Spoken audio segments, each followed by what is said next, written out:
आदिवासी व अन्य पिछड़ा वर्ग विरोधी पार्टी भी रही है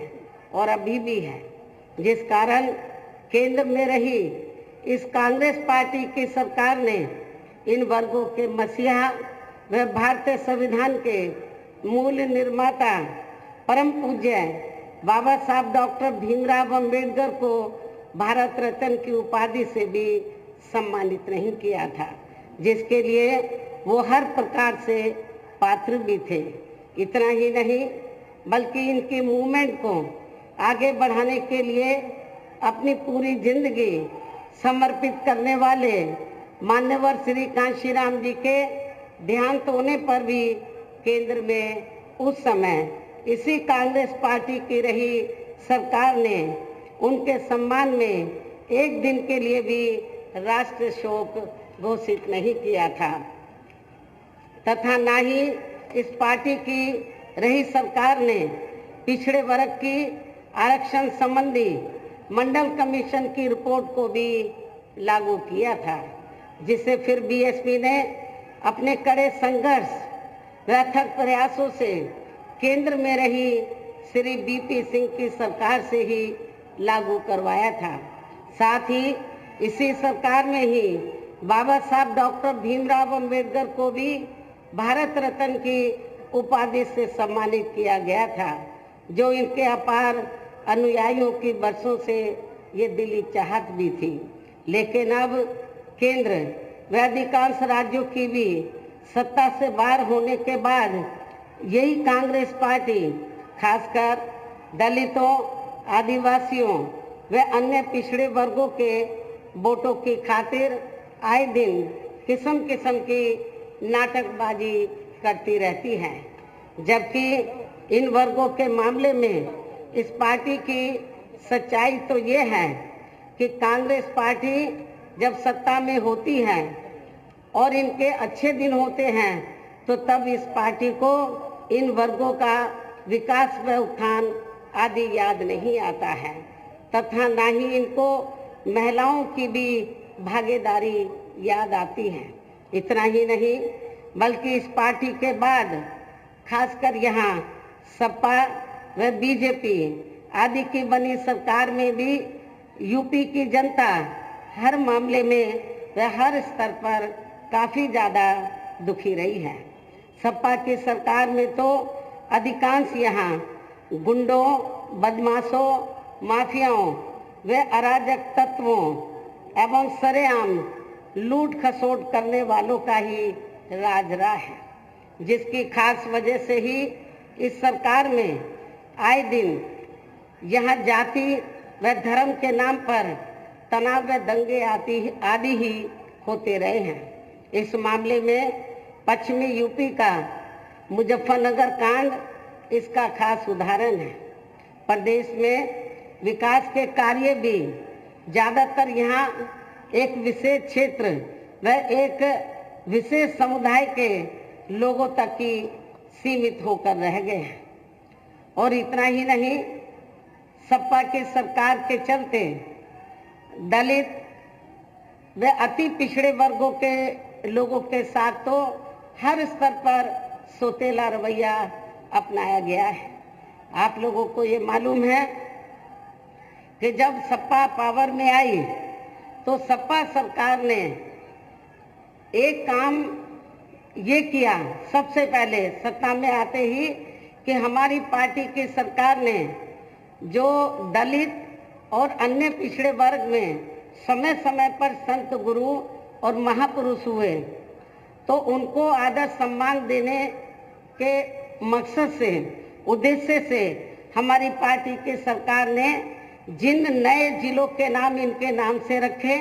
नई योजनाओं के नाम इनके नाम से रखे तो उनको बदल दिया।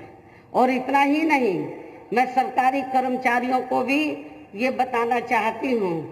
कि जब पदोन्नति में आरक्षण को लेकर तो पार्लियामेंट में बिल आया तो यही समाजवादी पार्टी थी जिसने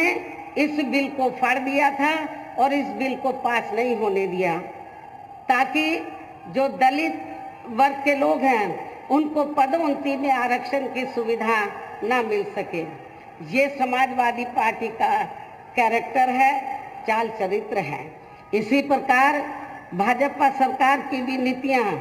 व कार्यशैली अधिकांश यहाँ जातिवादी, पूंजीवादी एवं आरएसएस के संकीर्ण एजेंडे को ही लागू करने पर टिकी रही हैं, जिससे प्रभावित एवं शिकार हुए लोगों का इस सरकार में सही से विकास व उत्थान आदि नहीं हो सका है। साथ ही इनका हर स्तर पर काफ़ी ज़्यादा उत्पीड़न भी किया गया है। धर्म के नाम पर हमेशा यहाँ तनाव व नफरत आदि का वातावरण ही बना रहा है, ये किसी से छिपा नहीं है। प्रदेश में हर प्रकार के अपराध भी काफ़ी ज़्यादा बढ़े हैं। खासकर दलित व महिलाएं भी इस सरकार में कतई भी सुरक्षित नहीं रही हैं, लेकिन मीडिया में इनके आंकड़ों को ज़्यादातर दबा दिया जाता है। आपके आगरा में तो इतना बुरा हाल है दलितों का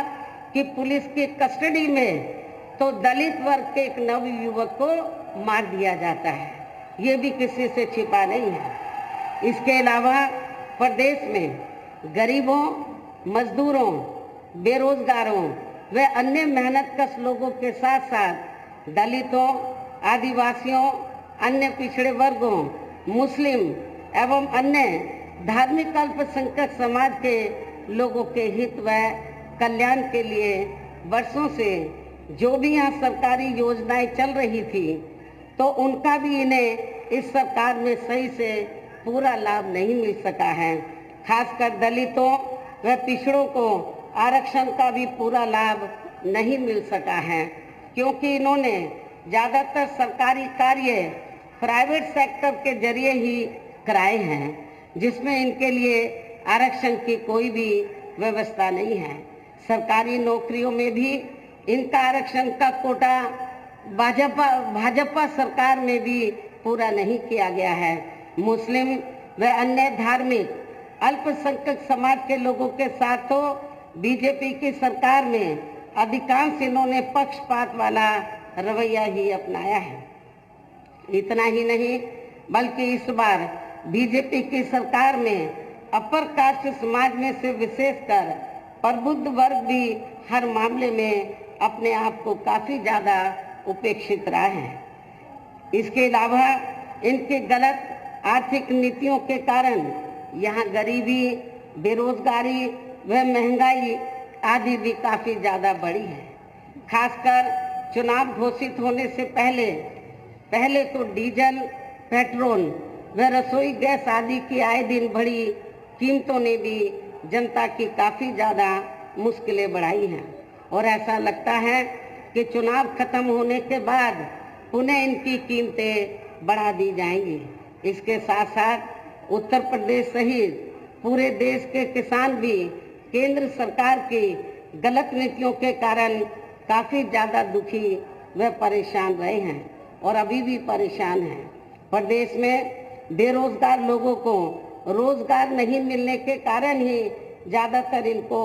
पलायन भी करना पड़ा है। आप लोगों को ये मालूम है, आज़ादी के बाद कांग्रेस पार्टी लंबे अरसे तक यहाँ सत्ता में रही, लेकिन यहाँ रोटी रोजी के साधन नहीं मिलने के कारण बड़े पैमाने पर इनका पलायन हुआ। ये लोग पलायन करके चले गए, और इसके साथ ही जब बीजेपी पावर में आई तो आप लोगों को मालूम है कि ये सिलसिला जारी रहा, और कोरोना काल में जो लोग बाहर के राज्यों से वापस आ गए, जब उनको रोटी रोजी के साधन नहीं मिले तो उन्हें पुनः पलायन करना पड़ा। मुजफ्फरनगर में भी बड़े पैमाने पर सपा सरकार में लोगों को पलायन करना पड़ा। तो ये तीनों पार्टियों की जो सरकारें हैं, चाहे कांग्रेस सत्ता में रही हो, चाहे समाजवादी पार्टी, चाहे बीजेपी, इन किसानों, व्यापारियों, कर्मचारियों, वकीलों एवं अन्य मेहनतकश लोगों के साथ ही युवाओं, छात्रों, महिलाओं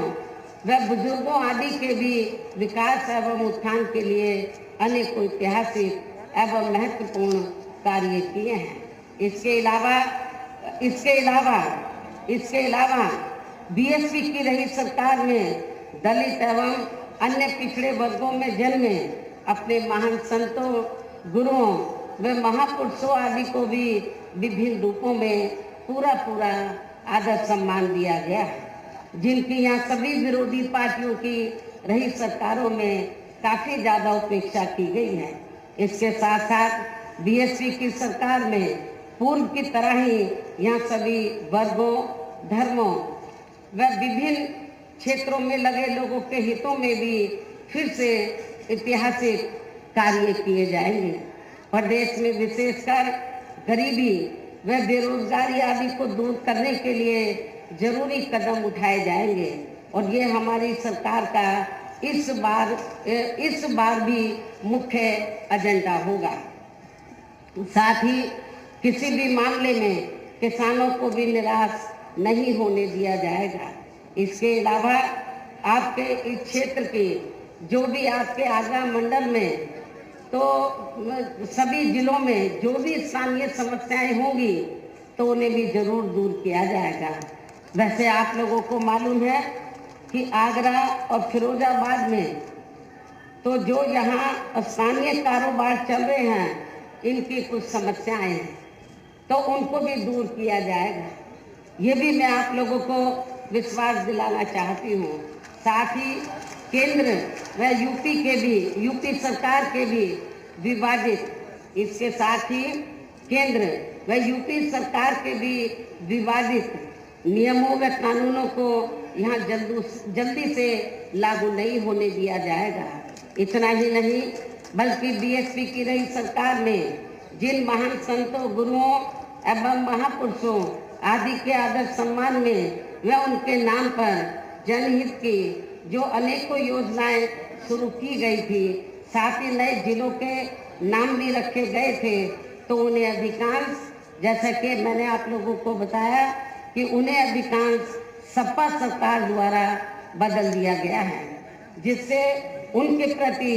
इनकी हीन व जातिवादी मानसिकता भी साफ झलकती है तथा जिन्हें फिर बीएसपी की सरकार बनने पर जरूर बहाल कर दिया जाएगा। इसके साथ साथ बीएसपी की रही सरकार में सर्व समाज के व विभिन्न क्षेत्रों में लगे लोगों के हितों में जो अनेकों महत्वपूर्ण व ऐतिहासिक फैसले लिए गए थे, जिन्हें सत्ता परिवर्तन होने पर बाद में सपा व बीजेपी की सरकार ने ज्यादातर दरकिनार कर दिया है, तो उन्हें भी फिर से शुरू किया जाएगा। इसके साथ ही बीएसपी की सरकार बनने पर यहाँ बीजेपी व सपा आदि के शासनकाल की तरह कानून व्यवस्था को किसी भी कीमत पर खराब व लचर नहीं होने दिया जाएगा और हर स्तर पर कानून द्वारा कानून का राज कायम किया जाएगा। जाति व धर्म के नाम पर यहाँ लोगों का किसी भी प्रकार से शोषण व उत्पीड़न आदि नहीं होने दिया जाएगा। खासकर कानून व्यवस्था को बेहतरीन बनाने के लिए विशेष अभियान के तहत व दलगत राजनीति से ऊपर उठकर यहाँ गुंडों, बदमाशों, माफियाओं व अन्य आपराधिक एवं अराजक तत्वों को भी जेल की सलाखों में ही भेजा जाएगा, जहां मेरी सरकार में इनकी जेल के बाहर नहीं बल्कि जेल के अंदर ही सही जगह होती है।